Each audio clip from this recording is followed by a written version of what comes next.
Halo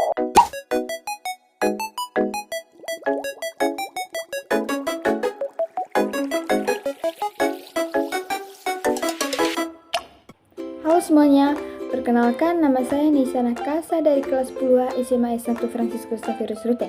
Pada kesempatan ini, saya akan menjelaskan materi pendidikan Pancasila mengenai sistem pertahanan negara, terutama pertahanan di bidang ekonomi, kesehatan, dan pendidikan. Jadi semuanya itu saya jelaskan pada materi atau video pembelajaran saya. Selamat menonton. Yang pertama teman-teman, ancaman terhadap sistem pertahanan dan keamanan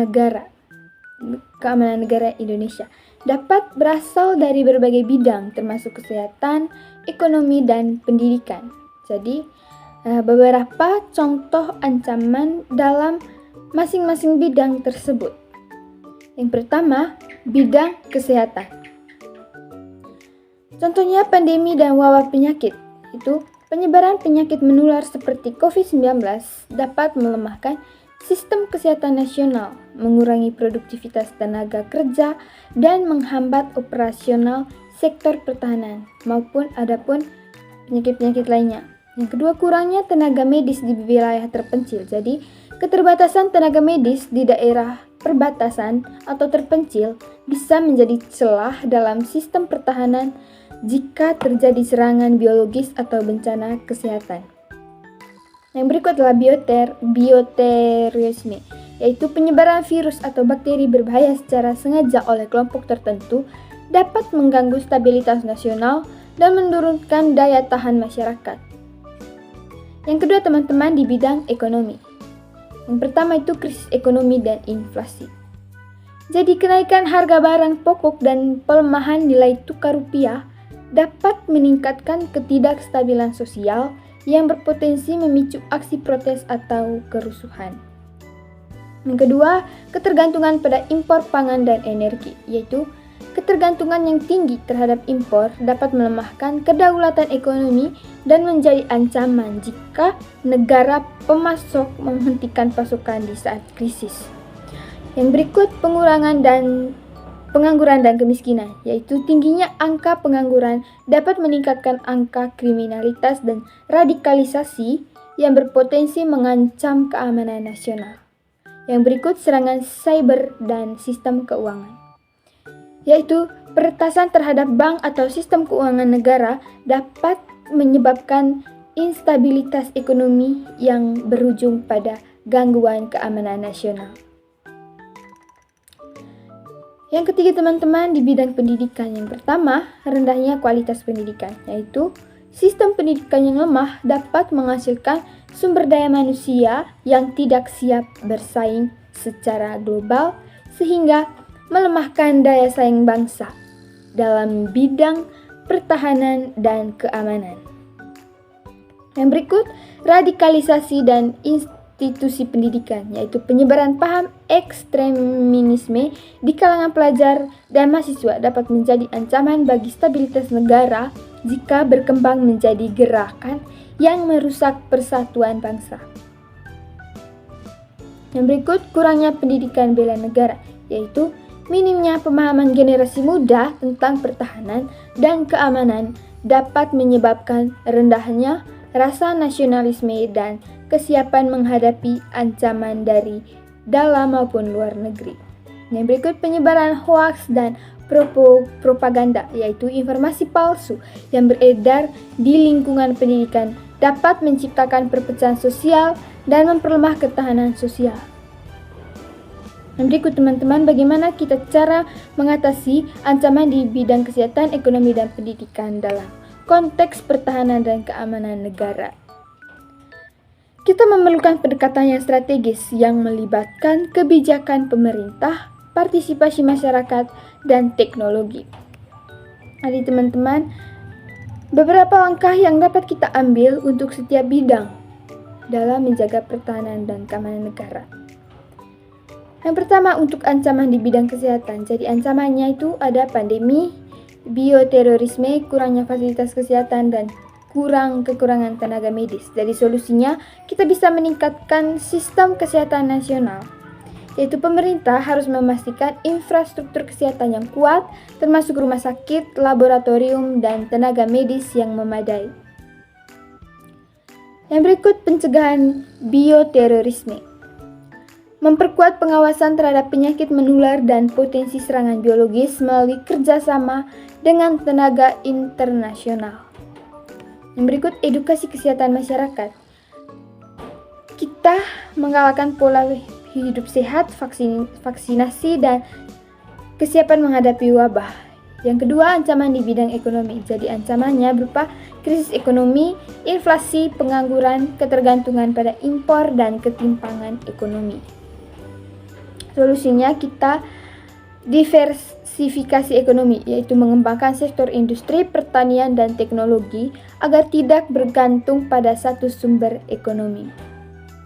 Berikut, kemandirian energi dan pangan, yaitu kita meningkatkan produksi dalam negeri dan mengurangi ketergantungan pada impor. Yang berikut adalah ketahanan finansial nasional, yaitu memperkuat sistem perbankan dan keuangan untuk menghadapi guncangan ekonomi global. Yang ketiga, teman-teman, ancaman di bidang pendidikan. Jadi, ancamannya itu berupa kurangnya akses pendidikan, rendahnya kualitas sumber daya manusia atau SDM, serta ancaman ideologi yang bertentangan dengan Pancasila.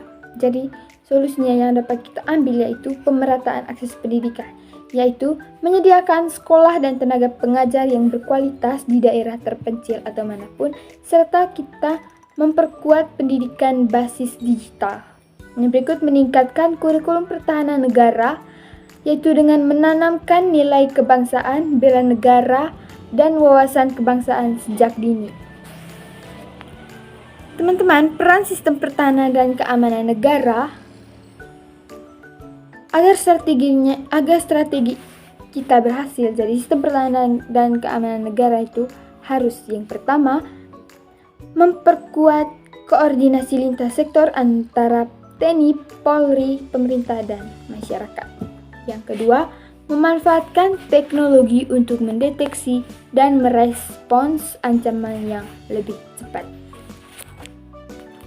Berikut, teman-teman, informasi faktual terkait dengan ancaman terhadap sistem pertahanan dan keamanan negara itu bisa terjadi di berbagai bidang, termasuk kesehatan, ekonomi, dan pendidikan. Jadi berita faktualnya itu contoh dari berita faktual dari masing-masing bidang. Yang pertama, dari bidang kesehatan. Jadi di bidang kesehatan itu pandemi COVID-19 dari 2020 sampai 2023. Jadi penyebaran virus ini menyebabkan krisis kesehatan global yang melemahkan sistem pertahanan negara, baik dari segi tenaga medis, ketersediaan alat kesehatan, hingga meningkatkan angka kematian. Jadi pandemi ini juga menunjukkan bagaimana bioterorisme atau penyebaran penyakit dapat menjadi ancaman bagi keamanan dan pertahanan negara Indonesia. Yang kedua, kasus gizi buruk di Papua, yaitu kekurangan gizi kronis atau stunting di berbagai wilayah Indonesia, terutama Papua, dapat melemahkan generasi muda sebagai aset pertahanan negara. Jadi teman-teman, jika dibiarkan, ini akan berpengaruh pada kualitas sumber daya manusia di masa depan. Yang kedua, di bidang ekonomi. Jadi berita faktual yaitu krisis ekonomi dari 1997 sampai 1998. Jadi krisis moneter yang melanda Indonesia pada waktu itu menyebabkan inflasi tinggi, meningkatnya angka pengangguran, dan ketidakstabilan sosial. Jadi kondisi ini bahkan berujung pada kerusakan yang mengancam keamanan nasional dan pertahanan dan memicu pergantian pemerintahan. Ancamannya lain adalah cybercrime terhadap ekonomi, yaitu serangan cyber seperti ransomware dan pencurian data dari sektor perbankan dan keuangan dapat melemahkan ekonomi negara. Misalnya, pada kasus serangan cyber terhadap Bank Indonesia pada 2022 yang mengancam kestabilan sektor keuangan. Teman-teman, yang ketiga adalah di bidang pendidikan. Jadi, berita faktual yaitu minimnya akses pendidikan di daerah 3T, tertinggal, terdepan, dan terluar, yaitu banyak anak di daerah perbatasan seperti Natuna, Papua, dan Kalimantan yang mengalami kesulitan akses pendidikan. Jadi teman-teman, rendahnya kualitas pendidikan ini dapat berimbas pada lemahnya kemampuan sumber daya manusia atau SDM dalam membangun pertahanan dan keamanan negara. Yang berikut, radikalisme di kalangan pelajar, yaitu penyebaran paham ekstremisme di lingkungan sekolah dan kampus dapat menjadi ancaman bagi pertahanan negara. Contohnya, bila ada kasus bully, contoh berita faktual, beberapa mahasiswa yang direkrut oleh kelompok teroris untuk melakukan aksi-aksi radikal. Jadi teman-teman, di ketiga bidang ini saling terkait dalam sistem pertahanan dan keamanan negara. Jika salah satunya memiliki gangguan yang serius, maka stabilitas nasional juga bisa akan terancam. Oke, baik teman-teman, jadi itu saja materi dari saya. Semoga bisa bermanfaat untuk kita semua. Terima kasih.